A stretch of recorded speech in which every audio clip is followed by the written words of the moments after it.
Alright guys, today we're going to be representing decimals in 3 different ways. As place value, as money, and as visual models. So as place value, I'm going to label each one of my digits along this point here. So this place value where the 2 is, this is my ones place. And I know the ones place is a whole number.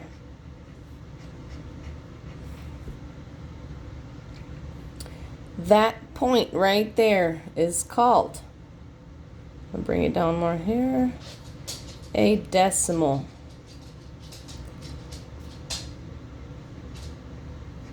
I always read the decimal as and.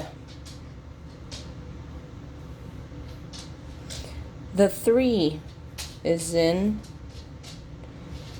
the tenths place. THS. Make sure you have a THS there. The 6 is in the hundredths with THS as well. These two numbers or place values right here, the tenths and the hundredths, they are decimals. So when I read this number, I say 2, because that's as if I just had the number 2. If this wasn't here, I have 2 whole things.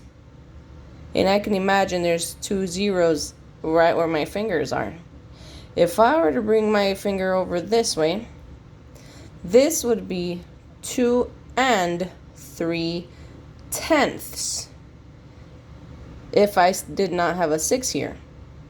Since I have that 6 there and it's in the hundredths place, I need to say hundredths at the end of the name. So this would be 2 and 36 hundredths. So this is how I represent it with place value. Now I'm going to show you how to represent it with money. First, let's write the number down.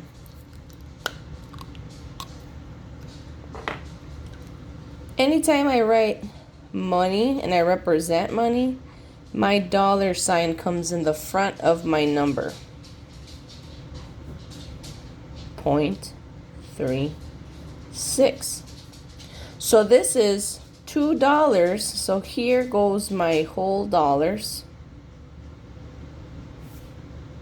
And this would be 36 cents. So I would say $2.36. And if you heard, I still called the decimal and. So I'd say $2.36. When I read it as place value, I say 2 and 36 hundredths.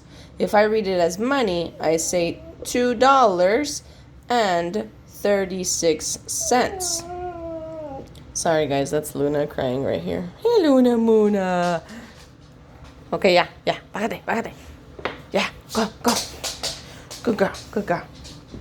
Alright, sorry guys. So, another way I can represent my money is by drawing out my dollars and my coins. So here I know I have $2, so I draw those out. $2, there's $1. I'll just put a little $1 here. I have 2 of them, so I draw 2 of them out.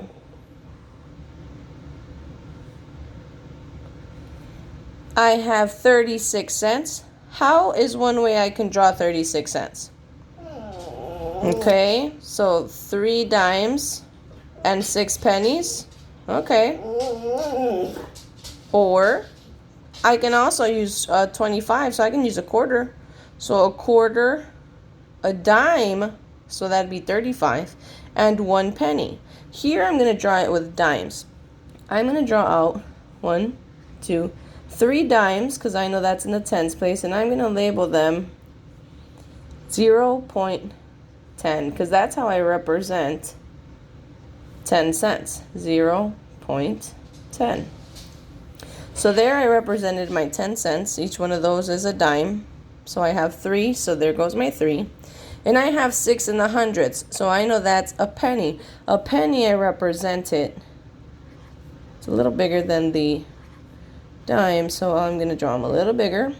But remember, what matters is your labels. So in pennies, that would be $0 and 0 in the tens with a 1. So that'd be 1 penny, 2 pennies, 3 pennies, 4 pennies, 5 pennies, and 6 pennies. All together, I have 6 pennies, which makes my 6 cents. So this is how we represent it with money. When I write the quarter, I say $0. If I only have one, I'd say $0 and 25 cents. To write the dime, I'd say $0 and 10 cents. So it'd be just 10 cents. The nickel would be $0 and 5 cents. There's nothing in the 10, so that has to be a 0. And for pennies, like I showed you here, that'd be $0 and 1 cent. So this is how we represent money with our decimals. And we've been using money for a long time. We just hadn't learned about that place value. So now you know that this place value here with my money is the tenths place with THS, and the 6 would be in my hundredths place with THS. So now we're going to represent it using visual models, and we're going to draw out our base 10 blocks. So I have the number 2 and 36 hundredths. I'm going to draw out my base 10 to represent my whole number and to represent my decimals. I have 2 whole things, so I'm going to draw out 2 whole things. There's 1, 2. So I have 2 wholes.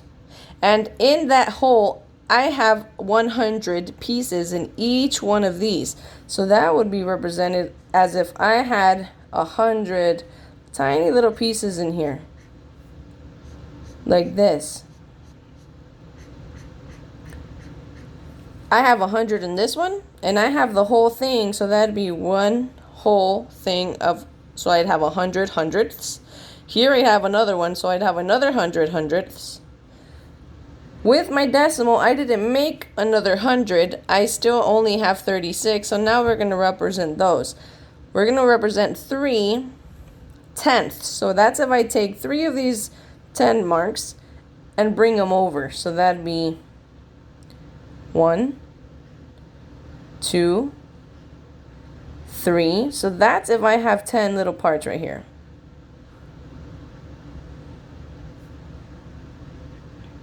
So here in my holes, I had 100 in each. This 3 is representing my tenths, so I have 10 here, and 10 here, and 10 here. So I have a total of 30. So that's why it's 36. So I have a total of 30. Now I want to represent my 6 hundredths. So that's if I take 6 of these tiny little ones and bring them over. 1, 2, 3, 4, 5, 6. So then I have 2 whole things, and in each one I have 100 little parts because I'm dealing with the hundredths. And here I have 3 tenths because I know that makes 30, and 3 tenths would be 30 if I count 36 hundredths. And I have 6 hundredths, which makes 6 of those tiny little units inside that hole.